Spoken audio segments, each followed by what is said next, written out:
Now let us see the fourth principle, that is the principle of justice. Now what do you mean by justice? What do you mean by justice? Giving one's own due. Giving one's own due. Giving one's own due. I am fighting for my due. You are fighting for your due, your justice. No, you are right. No, I am fighting for my justice, my fundamental right. Justice implies fairness and equality. No, justice implies fairness and equality. It requires impartial treatment of clients. No, because the physician cannot do impartiality to the people because he is from this state or this culture or coming from a poor background. You can't do impartial. While, as you say, another patient is of my uncle's son, so he is my relative. So I'll spend a little more time. I will give the best medicine, whatever is there, and the outdated one I shall give to the another whom I do not know. Whom I do not know, the expired medicine. So the physician is called or he is asked to do justice to everyone, to distribute the things equally that are in the hospital. Okay, like other ethical principles, justice is based on respect for human life and dignity. Justice means that scarce resources are distributed equally. Even there are very limited medicine in the hospital, even that when the patients come, we have to distribute equally. You can't give it, when there is very limited medicine, limited stock, you can't give to one particular patient. When the other one comes, you can't tell him the medicine is over. Again, there he has to make an equal distribution. He makes sure that all gets in the day when the patients who are waiting. Suppose 10 patients are there, and the very limited medicine, and you have to share them according to the number of patients that are there. You can't give everything to 2 people and the rest 8 people you tell them come next week. There is no stock of medicine. No, you can't do that. When there is scarcity, you have to make sure you give them. Give them 2 days prescription, ask them to come again because there is only limited stock. There is only limited stock. So even that he has to take care. All patients should be treated fairly, that is equally with justice. There should be no discrimination, as we learned in yearly classes. There should be no discrimination based on gender, age, religion, race, wealth, sex, etc. Okay, some people when they see the well-dressed with the coat and shoe, automatically when they speak English, not surely. Doctor also gives you more respect. The other fellow being who comes from the poor village, doesn't even know how to speak, with a shabby dress, the doctor says, no, you wait there, maintain distance. What do you want? Who doesn't approach? He asks the nurse to read everything. So that shall not happen when the patients come to you for the treatment. So when you are in the profession, in the hospital, in your chair, see them, everyone equally. Treat them, everyone equally, because he is rich, you give them good medicine, you spend extra time in talking. There is other one who comes not with much money or poor. You don't even know what you got in 5 minutes. You finish, I give this treatment, this injection, go over. When he doesn't allow him to speak, what he wants to convey, it happens sometimes. Every patient is entitled to obtain the best surgical care available. It's a fundamental right of every citizen in the country to have the best treatment, whatever is there, affordable to them, be it in the government hospital or be it in the private, depends on the money that you have. Expensive surgeries should always, like any other therapy, be provided solely when indicated. We can't, for simple things, we can't suggest to the patients to go for expensive operations. Okay, you can go for expensive operations. As I said, you go for not delivery. What do you say? Natural delivery. Other one is cesarean. You go to normal hospital, you have one package. You go to a little bit standard, there is another package. You go to still high-fi hospitals or medical colleges, they have their package. However, the physician, when he treats the patient, you can't simply suggest for high-fi or very costliest medicines or costliest hospitals. You should always try to avoid. Only when it is necessary, because of the people's their economic background, he has to consider all these things. So this is what all about the four principles. Now, let us deal with the doctrine of double effect theory. We just in the introduction we spoke, remember? We spoke not two lines, not much, but I said that. In the meantime, I will explain you. So let us deal with now the principle of double effect theory.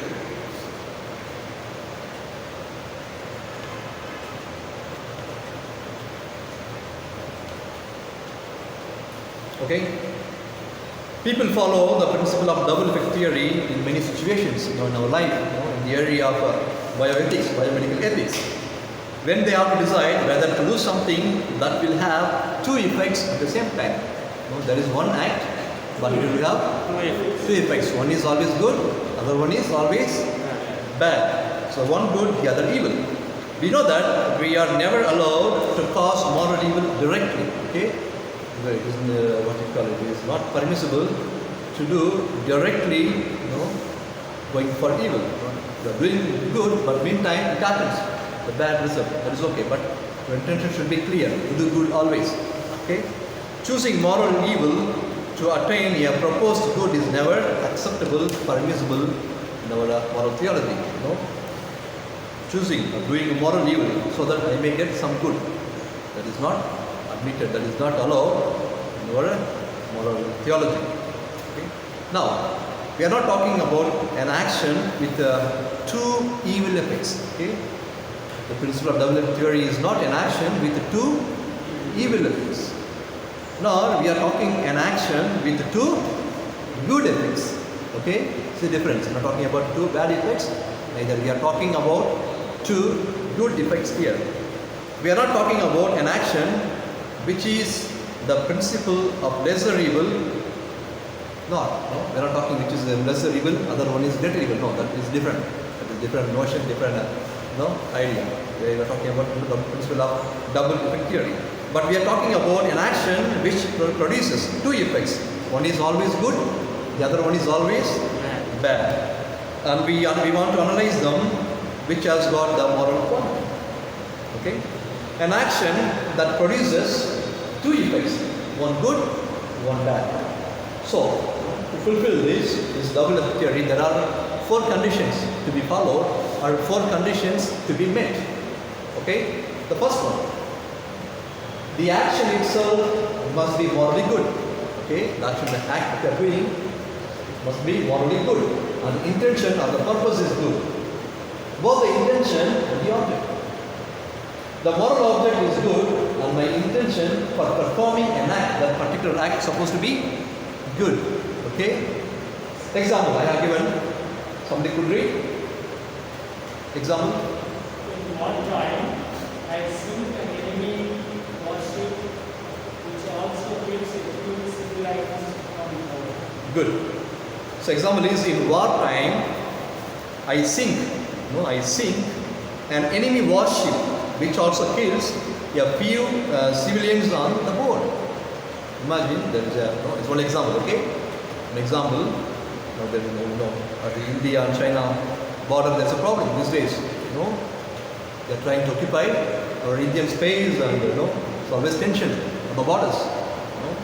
Now imagine there's a warship on the sea, on the water. It was almost underwater, And they can what you call it? Submarine. And from there inside they can aim, point to one place or area, they can launch the missile from in the water. And inside the water it comes out and now there are also people working on it. There are also people working on it and working on it. Okay? Say example, some 500 soldiers are there. Okay, some 500 soldiers are working in this particular submarine ship in the water. Now, on the Indian coastal, we also have another ship.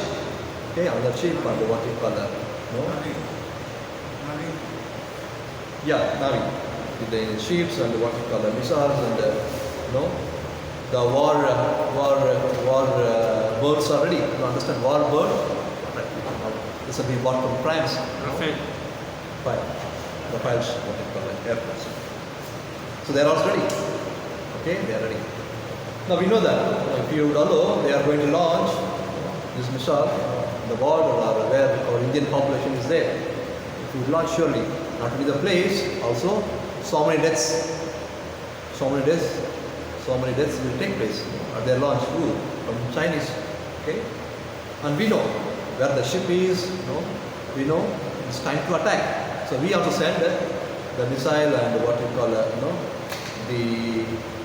what you say, our fire, Right. We are also launching and we are destroying the ship which is in the what you call in the Chinese water, the sea. The result is, it gets destroyed. Also the soldiers, the 500 soldiers life is destroyed.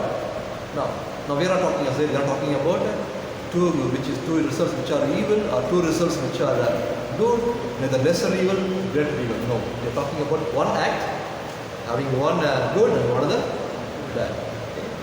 So in this case, possible.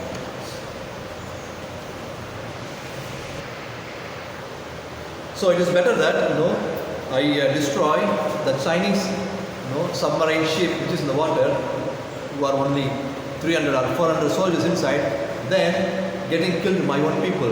Maybe for example, if they launch the missile, maybe a whole village or a whole 10 kilometers around.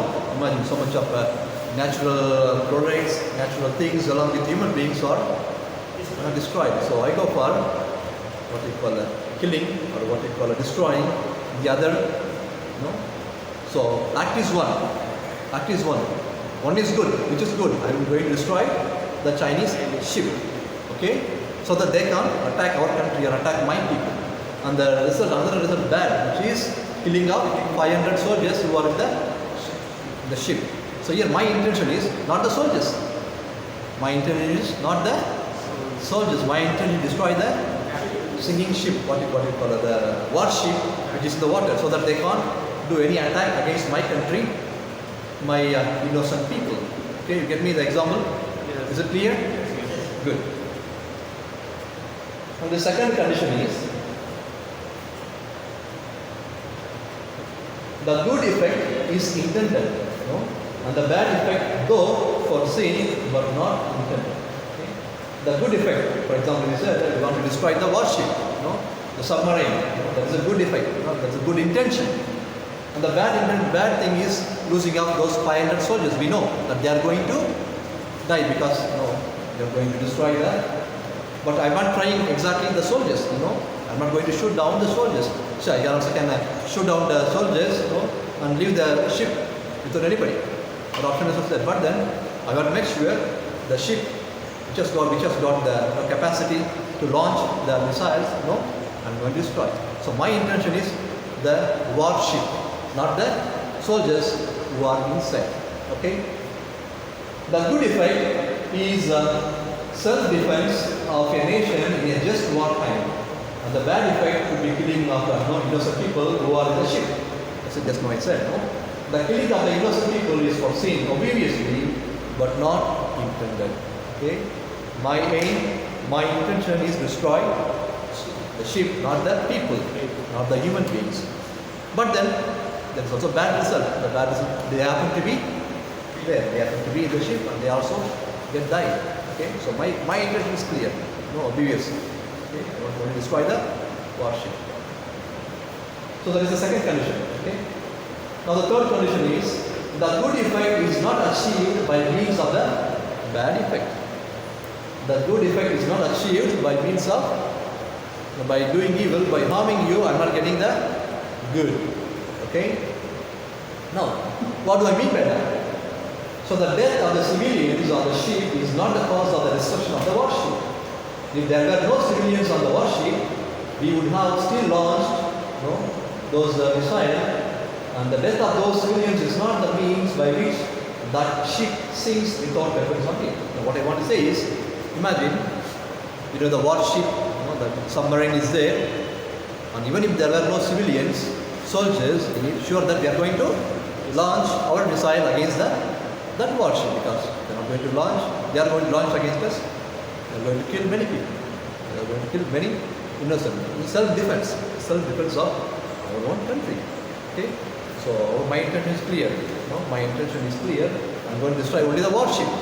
not the people who are inside, but they happen to be there and they die. Okay, so the bad effect. What to do?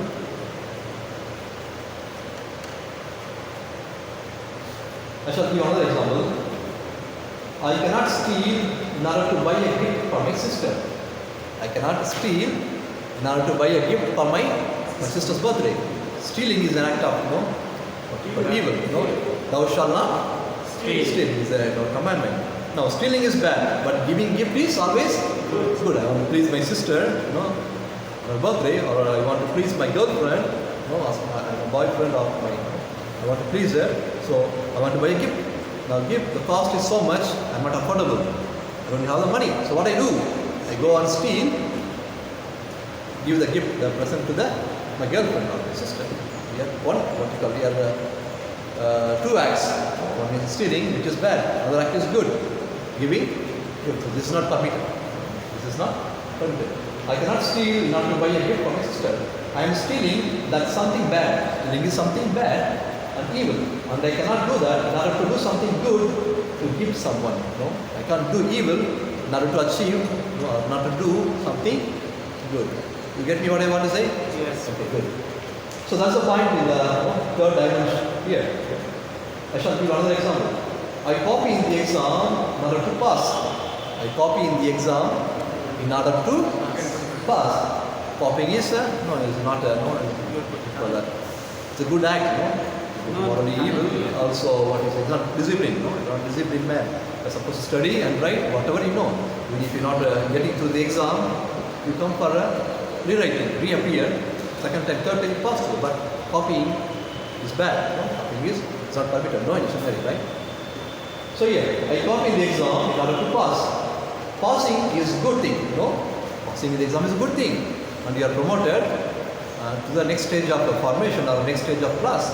For example, in third year you are going to fourth year. Okay, passing, promotion is good. Also in the religious life, you are promoted from Rosia to philosophy, or philosophy to theology, or philosophy to regency, etc. It's a promotion. But see, passing is a good thing, but you get promoted for next year. But the act of copying is wrong, not discipline act. Okay, so that's the third point. Say so. The fourth condition, the good effect outweighs the bad effect. The good effect should have always a more weight than the, or in other words, the bad effect should not dominate or control, put it down the good effect. Okay? The good effect outweighs, it should always, the bad effect should be always down. It should be minimum, this should be always maximum, greater. Okay?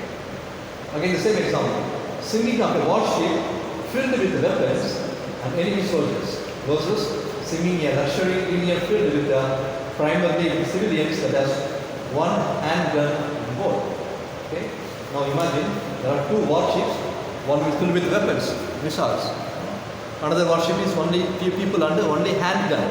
Only handgun. So now which is a greater danger? Filled with weapons. So I go for destroying the ship which is filled with a lot of weapons and missiles and what you call other weapons, then going to what you call only few soldiers, only a handgun. And then you are going to kill many people. Whereas with a missile, launching one missile, you are going to destroy the whole village or a whole town. Okay? Again, acts with the bad effects should only be performed when truly necessary and not casually. Even if you want to do something evil directly, always it should be taken into point that really necessary. They always have to go. You have no other choice. You have no other option other than killing or destroying. Otherwise, you don't go for just for the sake of. You don't do it for the sake of destroying or killing innocents. When the situation demands that you have to go for, you go for destroying, or you don't do it. Okay? So this is all about the principle of double interpret theory. Okay, any questions? And those who are watching online, you also can ask me. Maybe you can write to me or phone me up. The name is Bala, right? You can approach Bala to get my details. You can come to my house personally, or you you can phone me so that we can discuss. We can discuss and have the practical issues that we deal with today, so that we can find out what is really morally good and morally evil.